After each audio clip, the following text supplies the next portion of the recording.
Hello students, welcome to my YouTube channel. Today I am going to solve exercise 5.1. This chapter is arithmetic progression. Now the question number first. The taxi fare after each kilometer when the fare is rupees 15 for the first kilometer and rupees 8 for each additional kilometer. We have to find out which of the following situation does the list of numbers involved make an arithmetic progression and why. This means children हमें ये बताना है, ये हमारे पास यहाँ first के अंदर 4 questions हैं कि मुझे सबसे पहले जो है ये जो सिचुएशंस जो हमें गिवन है उन सिचुएशंस में हमें बताना है कि क्या ये अर्थमेटिक प्रोग्रेशन में है और अगर है तो क्यों है, why. Okay, so we have to find out the terms of and AP, and if difference between second terms to first terms and third terms to second term is equal, then this particular situation is in AP, otherwise it is not. Last video में मैंने आपको बताया था children कि AP में किसी भी चीज़ को होने के लिए बहुत ज़रूरी है कि उनके हर टर्म्स के बीच का जो कॉमन डिफरेंस है वो सेम होना चाहिए. उसी कॉन्सेप्ट पर आज हम इस क्वेश्चन को सॉल्व करेंगे.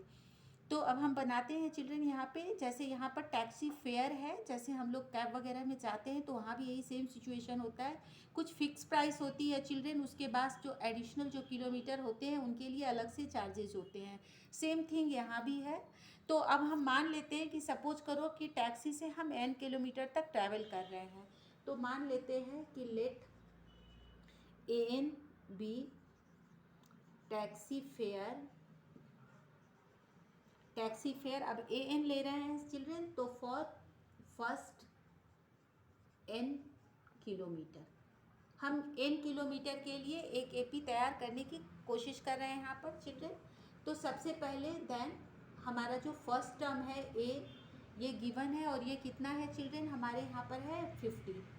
ये हमारा ₹15 है फर्स्ट टर्म. अब हर एडिशनल के लिए 8 रुपीज़ बढ़ता जा रहा है. तो A2 हमारा हो जाएगा 15 + 8 23. ठीक इसी तरह से A3 हमारा हो जाएगा 23 + 8 31. और इसी तरह से सो ऑन चिल्ड्रन, हम लोग अप टू एन टर्म तक चले जाएंगे, है ना. तो हमारी जो सीक्वेंस जो होगी वो हमारी सीक्वेंस इस तरह से हो गई. हमारी सीक्वेंस हो गई list of fare will be. कैसे हमारी लिस्ट चलेगी children, 15 23 31 and so on up to n तक. अब here A2 - A1 23 - 15, this is 8, and A3 - A2, this is 31 - 23, this is also 8, है ना. तो अब आप देखिए यहाँ पर जो हमारा कॉमन डिफरेंस है चिल्ड्रन, वो सब में क्या आ रहा है, सेम आ रहा है. Therefore A3 - A2 is equal to A2 - A1. हमारा ये इक्वल है. अब ये क्वेश्चन में देखो कह रहा है कि क्या आपका जो ये सिचुएशन है, तो लिखेंगे यस दिस सिचुएशन जो भी हमारे क्वेश्चंस में है वही है. Forms and this situations for fair के लिए है, for fair forms and AP.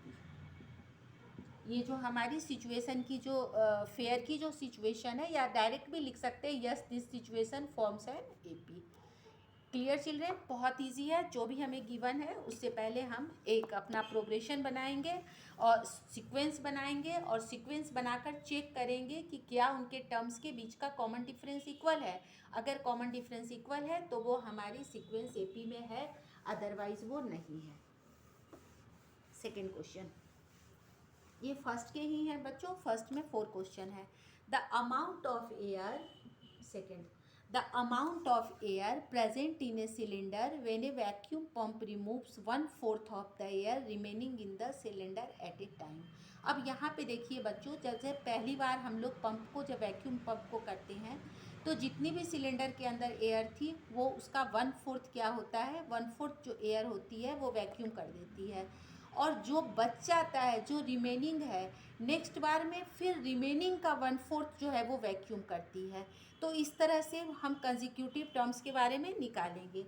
हम सपोज कर लेते हैं लेट जो स्टार्टिंग में हमारे पास जो एयर थी, लेट लिखते हैं हम, या द अमाउंट ऑफ एयर भी लिख सकते हैं। The amount of air in cylinder is, मान लेते हैं चिल्ड्रन x था, जो स्टार्टिंग में जो था वो x था। तो हमारा a क्या हो गया children, a is equal to x हो गया।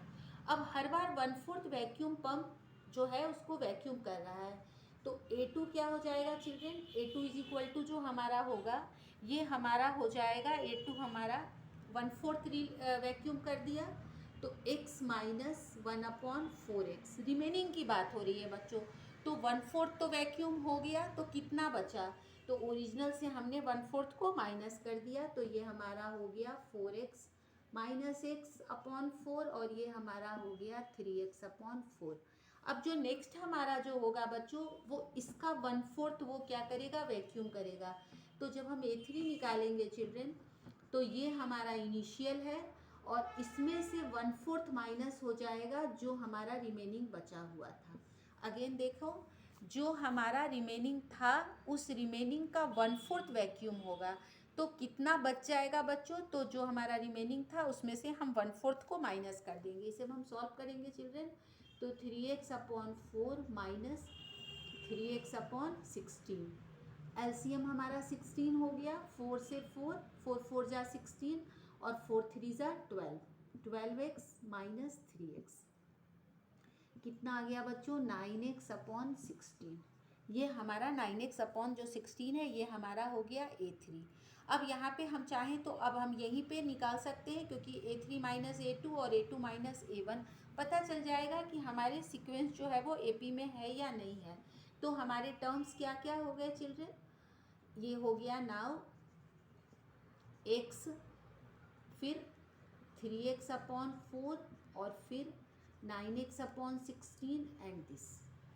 अब यहाँ पे हम सबसे पहले A2 माइनस A1 निकालते हैं, तो 3x/4 minus x, 3x minus 4x, again LCM 4 हो गया बच्चों, तो माइनस x/4, और फिर हम निकालते हैं A3 माइनस A2, तो 9x/16 माइनस 3x/4, फिर वही एलसीएम 16, और यहाँ पे तो 9x रह गया, और यहाँ पे 4 3 जा 12x, तो ये हो गया माइनस 3x/16। अब देखिए यहाँ पर इक्वल नहीं है, A3 minus A2 is not equal to A2 minus A1। A3 minus A2 जो है वो A2 माइनस A1 के इक्वल नहीं है, तो इसका मतलब क्या हुआ, दिस सिचुएशन, ऊपर लिख देती हूँ, नीचे दिखेगा नहीं आपको, this situation doesn't form an AP। आ गया समझ में, ये थोड़ा सा अलग था बच्चों। रिमेनिंग का हर बार निकालना है, इस बात को आप ध्यान रखिएगा कि हमें रिमेनिंग से इसको फाइंड करना है, न कि 1/4 से करना है। 1/4 एयर निकल रही है बाहर, उसके बाद जो रिमेनिंग बच रहा है वो उसमें से हमें माइनस करते चले जाना है। अब हम लोग आते हैं बच्चों थर्ड क्वेश्चन की तरफ। The cost of digging a well after every metre of digging, when it cost ₹150 for the first meter and rises by ₹50 for each subsequent meter। ये जस्ट फर्स्ट क्वेश्चन की तरह ही है बच्चों, बिल्कुल इजी है ये। यहाँ पर ये आपको भी पता है AP में हो जाएगा, क्योंकि इस बार क्या है, हर बार ये 50-50 हो रहा है, तो जब आप टर्म्स का माइनस निकालोगे तो आपका डिफरेंस जो है वो आपका डिफरेंस हमेशा AP में आ जाएगा, है ना।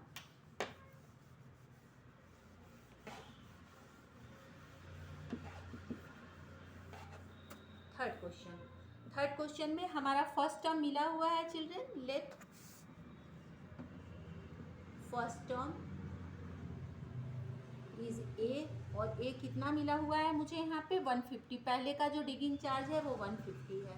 देन A2 में क्या ऐड हो जाएगा, A2 is equal to A plus subsequent कितना इसमें ऐड हो रहा है चिल्ड्रन, तो 50 ऐड हो रहा है, A प्लस 50, तो 150 प्लस 50 और ये हो गया हमारा 200। ठीक इसी तरह से A3 निकालेंगे तो ये हो जाएगा A2 प्लस 50 और ये हो गया 200 प्लस 50 और ये हो गया 250 और इसी तरह से ये सो ऑन चलेगा चिल्ड्रन, है ना। Now A3 minus A2, this is 250 minus 200, this is 50 और ठीक इसी तरह से A2 माइनस A1 तो ये हमारा 200 minus 150, this is also equal to 50। Here A3 minus A2 equal not to A2 minus A1, therefore following situation forms an AP. Following situations forms an AP. Okay children, if you like my video then subscribe and share it. Thank you.